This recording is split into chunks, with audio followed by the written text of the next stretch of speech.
안녕하세요. 책 선물입니다. 12월 19일 수요일인데 아침에 날씨가 춥습니다. 겨울이라서 더 그런 것 같습니다. 제가 오늘 소개할 책은 너무 일찍 나이가 들어버린, 너무 늦게 깨달아버린입니다. 고든 리빙스턴이 지었고 노혜숙님이 옮기셨습니다. 출판사는 리더스북입니다. 이 책은 너무 늦기 전에 지금 알아야 할 인생이 진실 30가지가 있습니다. 오늘은 목차에서 첫 번째 진실부터 10번째 진실까지 간략하게 내용을 읽도록 하겠습니다. 첫 번째 진실, 이 세상의 진실로부터 도망칠 수 있는 사람은 없다. 살면서 때로는 피하고 싶은 진실과 맞닥뜨려야 할 때가 있습니다. 그냥 모른 채 살면 좋겠지만 진실은 너무 끈질겨서 우리 발목을 잡고 놓아주지 않습니다. 우리는 진실을 아는 것이 두려울 때가 있습니다. 진실과 맞서는 것은 그래서 종종 용기를 필요로 합니다. 두렵다고 해서 진실을 피할 수는 없습니다. 잠시 누군가의 눈을 가릴 수는 있겠지만 결국 진실은 드러나게 되어 있습니다. 숨기려고 하면 할수록 더욱 뚜렷하게 살아나기 때문에 진실인 것입니다. 피할 수 없다면 당당하게 맞서는 수밖에 없습니다. 비록 그 진실이 현재의 모든 안정과 평화를 흐트러뜨릴 만큼 무섭고 엄청난 것이라 해도 일단은 받아들여야 합니다. 그래야 자유로워질 수 있습니다. 그래야 가혹한 현실과 싸워 나갈 힘도 얻을 수 있습니다. 두 번째 진실, 비상한 용기 없이 불행의 늪을 건널 수 없다. 누구나 불행을 피할 수는 없지만 그렇다고 이겨내지 못할 불행도 없습니다. 세상에 대한 원망과 자기 연민에 이겨낼 용기만 있다면 우리는 모든 고통으로부터 구원받을 수 있습니다. 주위를 둘러보면 생각보다 우울증으로 고생하는 사람들이 많습니다. 우울증의 원인은 여러 가지지만 그 증세에 한결같은 구석이 있습니다. 몹시 고통스럽다는 것이죠. 우울증에 걸린 사람들은 슬픔, 의욕상실, 수면장애, 식욕부진, 충동적인 폭력 등에 시달립니다.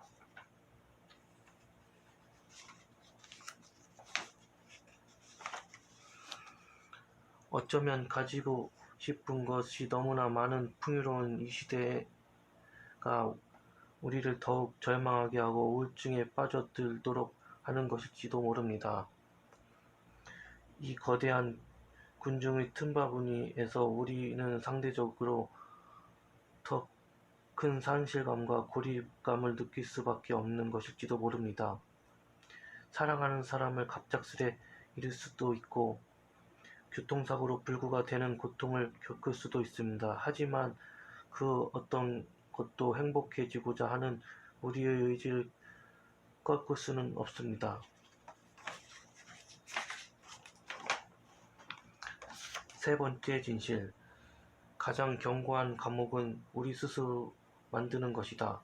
어떤 일을 망치는 가장 큰 원인은 두려움입니다. 이 두려움이 갖가지 변명거리를 만들어내며 우리를 뒷걸음치게 만듭니다. 그리고 이 두려움은 누가 우리에게 준 것이 아니라 우리 스스로 만들어낸 것입니다. 우리는 실패를 하면 주로 남의 탓을 합니다. 부모 탓하거나 형제, 친구, 선생님 등 우리 주위에 있는 가장 가까운 사람들을 원망하곤 하지요. 그러다가 탓할 사람이 없으면 운이 없다고 하면서 자신의 운명을 탓하기 시작합니다. 이 세상은 누구에게나 열려 있으며 따라서 기회의 땅이기도 합니다. 그리고 실제로 그러한 기회를 잡고 도전하는 사람들의 모습을 찾아볼 수 있습니다. 조금만 눈을 돌려보면 자신이 성공한 사람들에게 둘러싸여 있다는 것을 깨닫게 될 것입니다.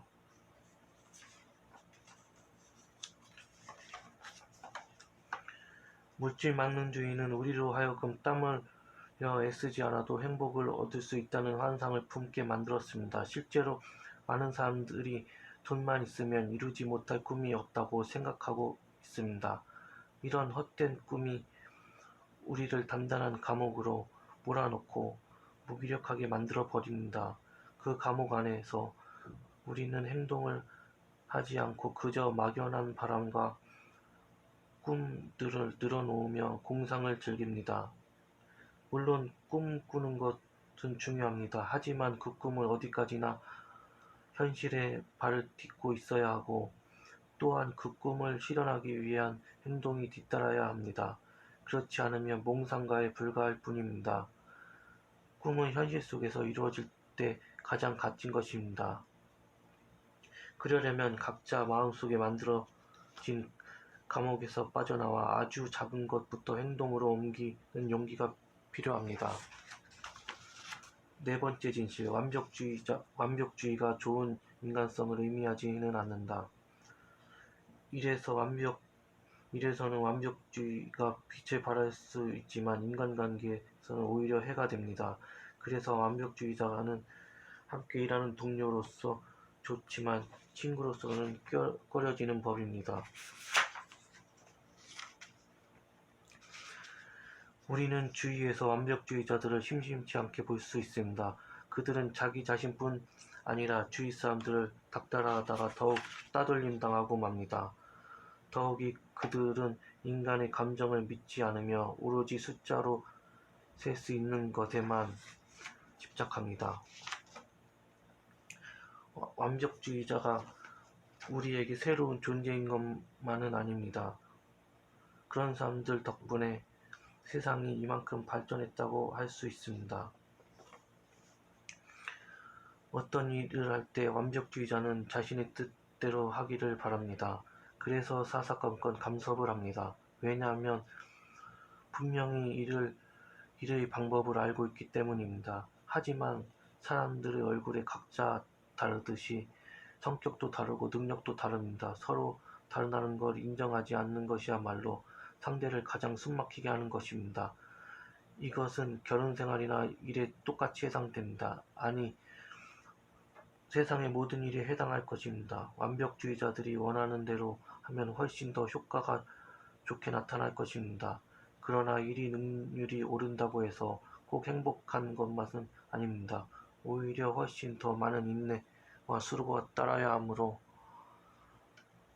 고통스러운 일이 때가 많습니다. 조금만 완벽주의를 벗어나면 인생이 훨씬 행복할 수 있습니다. 다섯 번째 진실, 사랑은 인생에 처방하는 가장 강력한 진통제이다.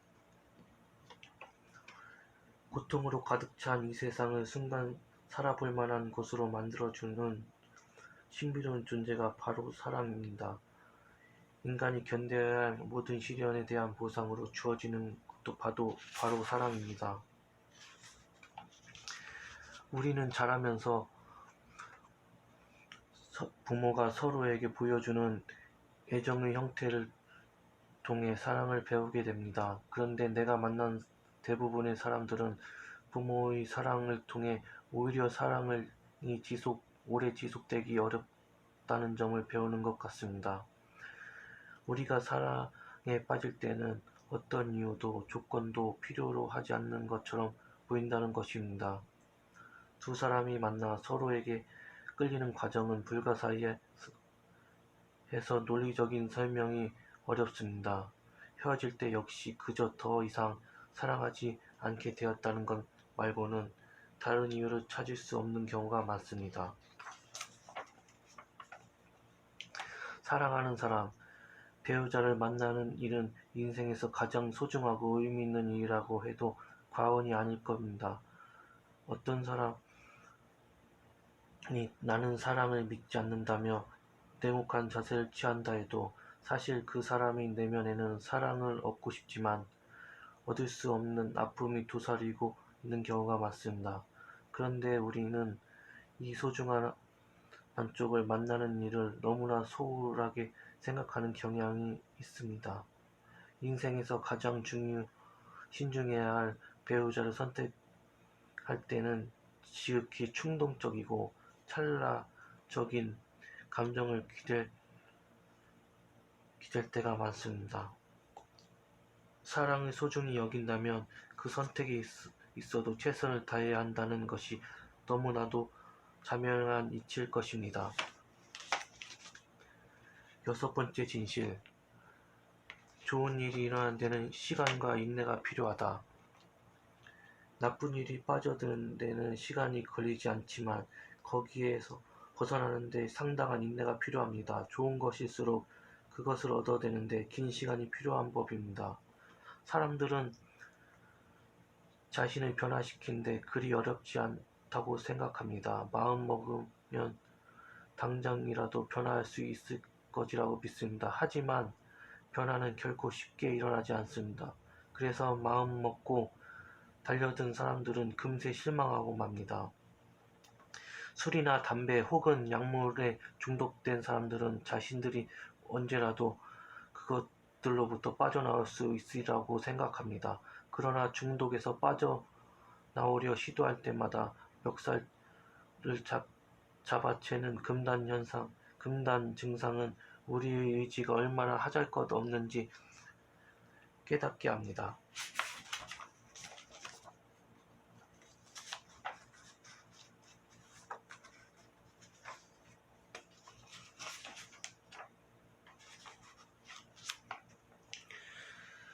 장소나 시간에 구애받지 않고 언제 어디서나 욕구를 충족시킬 수 있는 인스턴트 시대에서 우리는 저도 모르게 빠르고 단순한 것에 집착하는 조급증 환자가 되어가고 있습니다. 하지만 우리가 경험하는 기분 좋고 행복한 일들, 예컨대 안 좋은 생활습관을 바꾸는 것, 변함없는 우정을 간직할 친구를 사귀는 것, 새로운 언어를 마스터하는 것, 혹은 풋사과가 빨갛게 익어가는 모습을 보는 것들은 결코 갑작스럽게 찾아오지 않습니다. 결국 좋은 것을 얻으려면 무엇보다 기다릴 줄 아는 인내가 필요합니다. 중요한 것은 세상의 속도가 아니라 각자 내면의 속도입니다. 스스로 중요하다고 생각하는 가치를 추구하며 참된 삶을 읽어나가면 각자 내면에 맞춰 있는 생의 속도에 따라 느리더라도 곧고 단단하게 한 걸음씩 발걸음을 내딛어야 합니다. 일곱 번째 진실. 방황하는 영웅이라고 해서 모두 길을 잃는 것은 아니다. 인생에는 미처 다 가볼 수 없는 여러 갈래 길이 있습니다. 그 여러 갈래 길 사이에 잠시 이탈하거나 행로를 변경한 것은 방황이 아니라 오히려 행복한 모험일 수 있습니다. 우리를 규정하는 모든 조건들 중에서 학벌은 성공과 가장 밀접한 관계가 있는 것처럼 보입니다. 따라서 공부를 열심히 해서 좋은 대학에 들어가 졸업까지 하면 보다 윤택한 삶을 사는 것이 당연한 일로 여겨집니다. 인생의 후반에 직업을 바꾸고 이혼을 하고 영적인 탐색을 하는 것은 정상적인 길에서 멀어져 방황하는 것처럼 보이지만 실은 삶의 의미와 행복을 찾는 모험에 뛰어드는 용기의 표현일 수도 있습니다. 많은 사람들이 미처 가보지 못한 길에 대한 미련을 품고 있는 것 같습니다.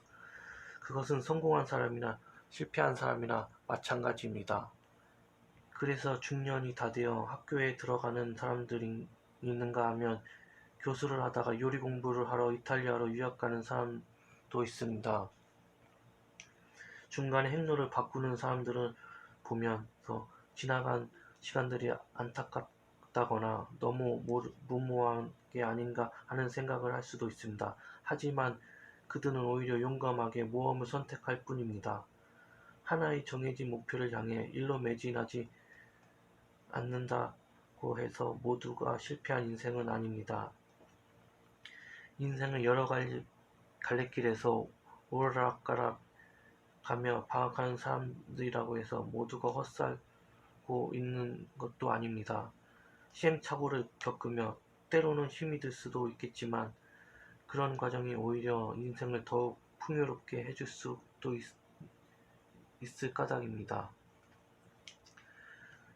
여덟 번째 진실, 짝사랑은 고통스러우면서 남연적이지도 않다. 애정에 대한 과도한 욕구를 때로 짝사랑으로 나타나기도 합니다. 하지만 짝사랑은 서로 소통될 때 비로소 빛을 발휘합니다. 혼자 하는 사랑은 낭만적이기도 행복하지도 않습니다. 짝사랑은 가질 수 없는 것을 탐하는 욕망입니다. 우리 중에 짝사랑을 고통을 느껴보지 않은 사람이 있을까요? 청소년기의 일반적인 짝사랑은 어른이 되면서 완벽한 파트너를 찾는 탐색으로 발전합니다. 나를 완전하게 채워주고 나의 가치를 깊이 인정해주면서 나의 노년을 사랑으로 감싸줄 거라고 믿어지는 사람을 찾는 것입니다. 사랑을 강하게 만드는 것은 두 사람이 함께한다는 사실입니다. 고독이 그렇듯이 혼자 느끼는 감정은 강렬할지도 모르지만 지속적이거나 유익하지 않으며 자기중심적입니다.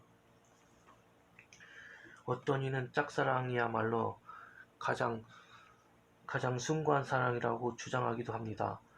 아무것도 바라지 않고 오직 헌신적인 마음을 다해 그 사람을 바라보는 것이 짝사랑이라고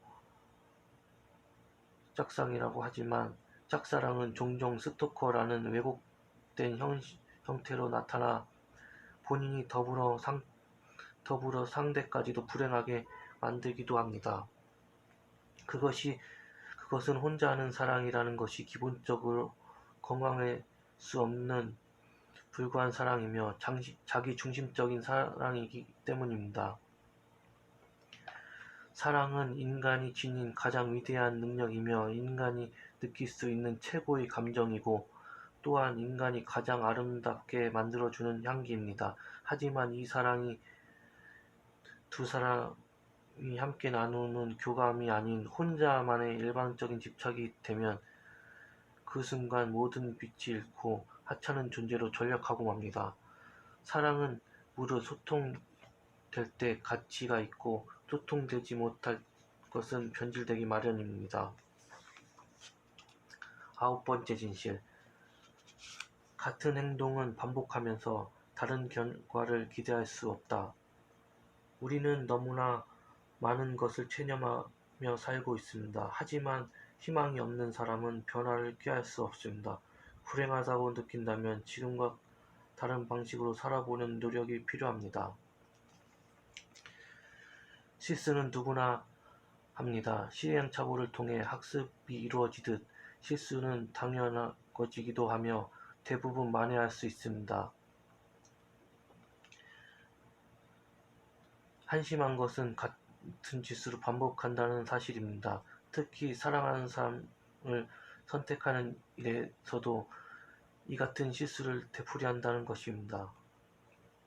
어떤 사람은 재혼을 희망이 경험을 압도하는 승리라는 말을 표현하기도 했습니다.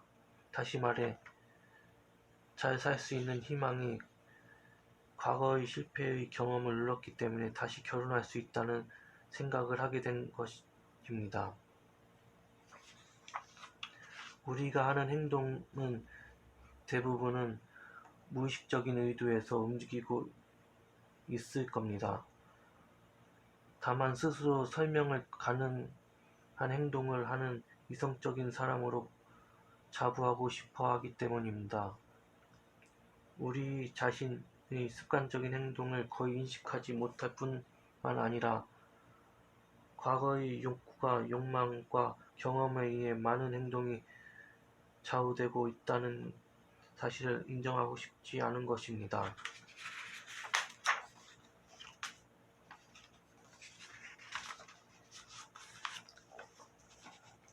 사람들은 아무런 변화 없이 반복되는 생활을 힘들어하고 어떻게든 벗어나고자 합니다. 하지만 그것은 대개 생각에서 그쳐버리고 어제와 똑같은 행동을 오늘도 내일도 되풀이하며 살아가는 것이 왜일까요? 사는 것이 너무 힘들어 죽겠다고 하면서도 막상 변화를 요구하면 이리저리 재고 망설이다. 그냥 원상태로 되돌아오는 이유가 무엇일까요? 우리가 다이어트를 실패하는 이유도 가만히 보면 대개 스스로 문제가 어디에 있음에 알면서도 그것을 고치고 바꾸려는 노력을 게을리 했기 때문이라는 것을 알 수 있습니다. 관성화된 습관이나 행동을 바꾸는 것이 쉽지 않습니다. 하지만 행동을 바꾸지 않고는 변화를 기대할 수 없습니다. 타성에 젖은 삶에서 벗어나 활력을 되찾는 일은 바로 나 자신만이 할 수 있는 일입니다. 10번째 진실. 만일 지도가 지형과 다르다면 지도가 잘못된 것입니다. 우리는 많은 것들을 시행착오를 겪은 뒤에야 깨닫게 됩니다. 이 깨달음이 모여 인생 지도를 만들어 나갑니다. 결국 인생이란 지금 발을 내딛고 있는 현실에 맞게 머릿속에 지도를 수정해 나가는 과정입니다. 우리는 사람들의 성격에 대해 겉으로 드러나는 부분만 보고 판단하는 습관이 있습니다. 그는 아주 매력적이다 라는 표현은 보통 호감을 주거나 재미있는 사람을 두고 하는 말입니다. 이러한 매력은 겉으로 쉽게 드러나기 때문에 만난 지 얼마 안 된 사람에게도 발견되는데 이는 흔히 성격이 한 부분으로 간주되고 있습니다. 우리가 가치 있는 품성을 지닌 사람과 그렇지 못한 사람을 구별할 수 있는 지도를 갖고 있다면 인생을 살면서 많은 고통을 줄일 수 있을 것입니다. 무엇보다 좋은 친구와 연인을 얻는 데 도움이 될 것입니다.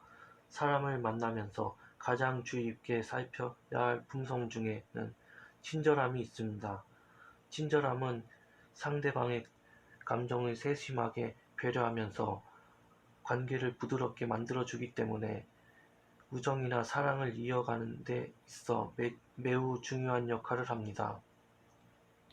우리가 만나는 누군가가 친절한 사람인지 아닌지는 조각상이나 그림을 감상할 때 기분처럼 명쾌하게 규정할 수는 없지만 느낌으로 알 수 있습니다. 사람이 평생 살아가는데 필요한 모든 지혜를 완벽하게 갖추고 있다면 얼마나 좋을까요? 그러나 우리는 대부분의 것들을 깨지고 아파하며 후회하는 시행착오를 겪은 뒤에야 비로소 깨닫게 됩니다. 부모들의 가르침이나 학교에서 배운 지식으로는 삶의 모든 우여곡절을 피해갈 수가 없습니다. 시험에 떨어진 뒤에야 자신에게 무엇이 부족했는지 알고 사랑하는 사람과 헤어진 뒤에야 자신에게 어떤 사람이 어울리는지 알게 되고 병원에 입원해 치료를 받고 난 뒤에야 자신의 생활 습관에 문제가 있었음을 깨닫게 됩니다. 오늘은 10번째 진실까지 간단하게 책을 읽었습니다. 11번째 진실부터 간략하게 요약해서 다음 동영상에 올리겠습니다. 여러분, 오늘도 즐겁고 행복한 하루 보내세요. 책 선물이었습니다. 동영상을 시청해 주셔서 감사합니다.